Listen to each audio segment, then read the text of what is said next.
In this video, I'm going to teach you how to color correct your footage quickly so that you end up with correctly colored footage every time. Now, this is not an advanced tutorial where we dive deep on how to color grade. If you're looking for that, I have a longer color grading tutorial on this channel. In this one, I'm going to walk you through a bunch of the settings that I do for every edit to quickly get my footage balanced. If you're new here, we have over 200 videography related videos, so lots of content for you to learn from. And if you want to know any of the music or the gear we use to make our videos, you can find all links in the description. Let's jump in.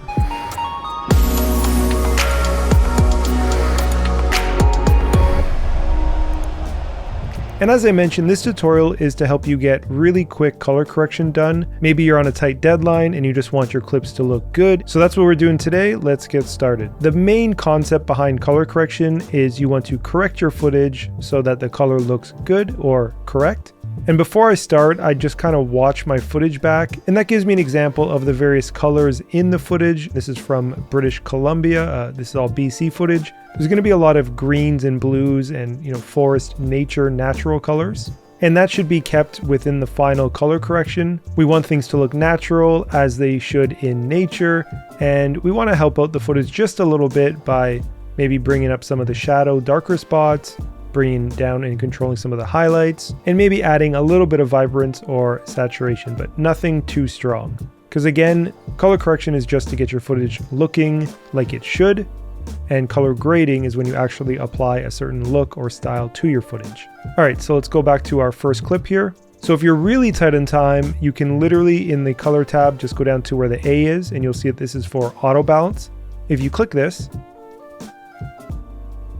as you can see, it automatically will color correct your footage. And generally, I think this does a pretty good job, especially if you're just looking for a one-click result. This can be sort of a passing grade, so to speak. But I tend to not really use the auto balance button because there's a couple things that I don't like about it. One is, like I said, it doesn't do a perfect job. The results are sort of average, and it tends to create some shadowy, darker spots.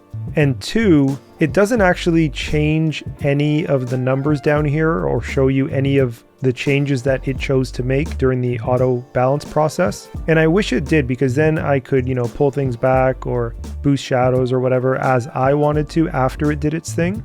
So hopefully they do change that in the future. That would be a nice improvement. So I'm going to undo that change, and I'll show you instead what I typically do to quickly color correct footage. So down here beside the auto balance is the color picker. This is the white balance color picker. So with that selected, the goal is to try to find a spot in your footage that is white. This is typically your first step in color correcting footage. You're going to try to get your whites to look white, and that helps push all the colors in your footage into a direction of where they should be. So over here in the white caps in the rushing water, I think that's a good spot for white. Now, naturally, this will have a little bit of greeny blue in it. And then that changed the temperature to 339 with a tint of 10.75. And then from there, you can actually click on temp and go left and right to fine adjust it. So I'm going to back that off a bit to about 220 or so. And that's just based on sort of my taste, what I prefer. But whatever you end up on, it's mostly just subjective. After I change my white balance, the next thing I do is I look at the shadows in the footage. So right away, I can see that all of this section here is too dark. So let's go down here into the shadows, and we will increase that. Around 30 is good. And then normally you have to play around with the highlights after you adjust the shadows. So let's go up and down. And I think around 34 is good. This way we have a little bit more details in the shadows, and we've made some of the white caps in the water pop a little more because they're a brighter white now. The lighter colors in the rocks also are popping a bit more. Then the next stage I do is pump a little bit of saturation. It used to be 50, so now it is 57. And because this footage has quite a bit of natural colors in it, it might be good to also boost a bit more of that color. So there is a color boost section here. And I wouldn't go too much with this, but 10 is pretty good. Once those steps are done, I hone in on individual colors in each clip. So for example, this one has this sort of aqua color and the green. And we can control those a little more in our gamma section. So you can treat the lift as like your shadows, gamma as mids, and gain as highs. So we'll go into the gamma and we'll grab the middle section here. And I brought it just a little bit further down in between where the blue meets the green to emphasize the color of the water and the trees. Now as a final step, you can play around with the contrast, but keep in mind you can drastically change the look of your clip with the contrast. You can make it pretty dramatic or washed out just by changing this a little bit. And you can quickly get into the range of more color grading as opposed to what we're trying to do here, which is color correction. So you can see if I push it a little further, it gets pretty dramatic, like more of like a Hollywood film. And if you go the other way, the footage looks a little older, maybe like it was shot in an older camera, and it's a little more washed out. So I normally add just a little bit of contrast. So for very quick color correction, I would say that is done. If you wanted to go more in depth, of course you could go to like the curves or the color warper or the qualifier.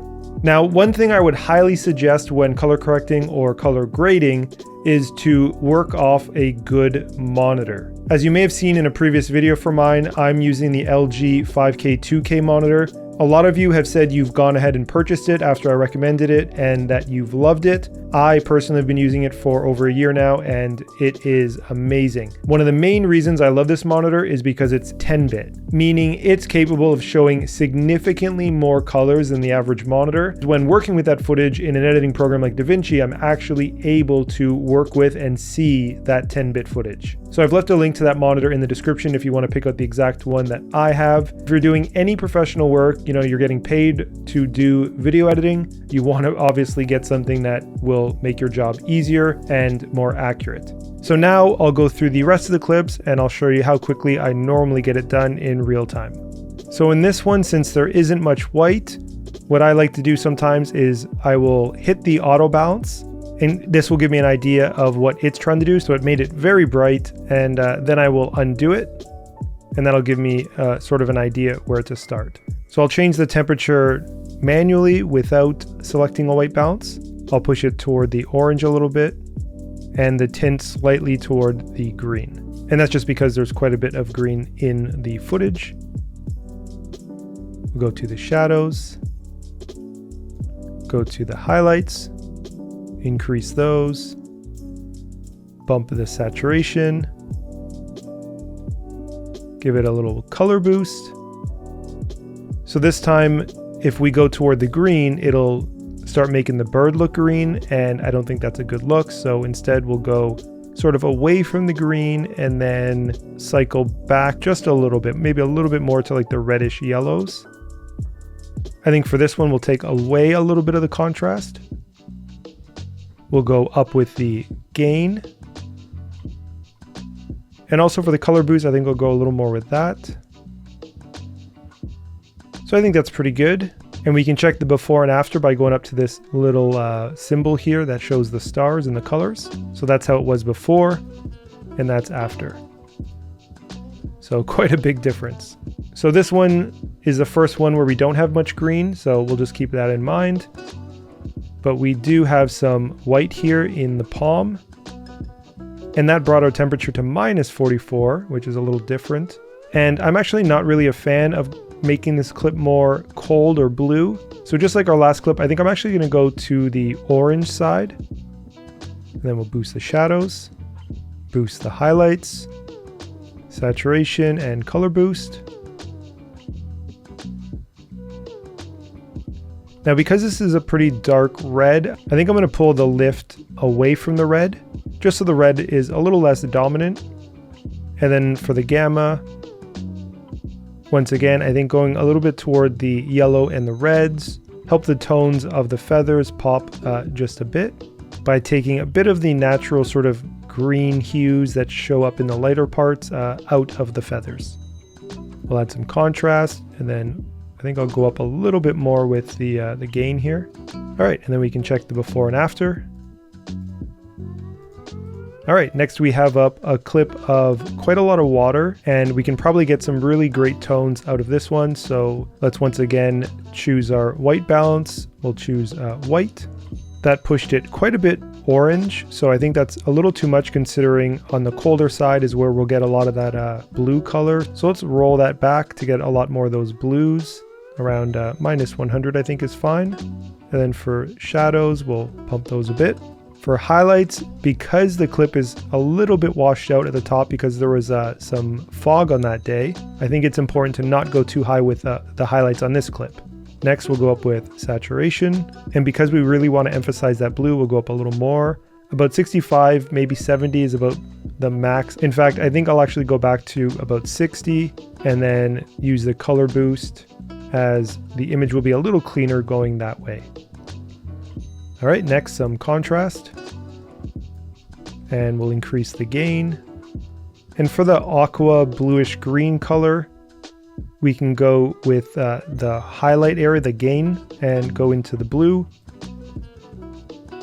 and sort of pump that a bit, and also into the greens. All right, let's check the before and after. All right, and lastly, we have a clip with myself in it, a blown out sky, a glacier, and some water. This was later in the day, so the sun was past the mountains. And the clip itself, due to the blown out highlights and the darker shadows, is going to be a little tricky to work with, but I do think we can improve this with a quick color correction. So let's choose the white. I think that did a pretty good job. Go into the shadows. Pump that by quite a bit because we didn't have much detail in the backpack before and in the hair.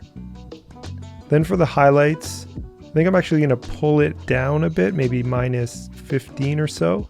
And that's just to retain a little bit of the detail as the glacier and the top of the mountain sort of transition into the sky. We'll bump up the saturation and give it a color boost.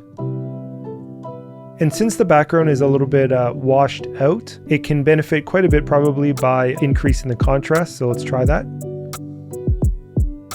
Yeah, and you can see a lot of the detail comes back. However, if you go too much, it can also break up the footage like we were talking about before with the colors. So I wouldn't go too heavy, but that's pretty good. And then there's quite a lot of reddish tones in the skin tones. So I think for the gamma, we will roll back some of the red.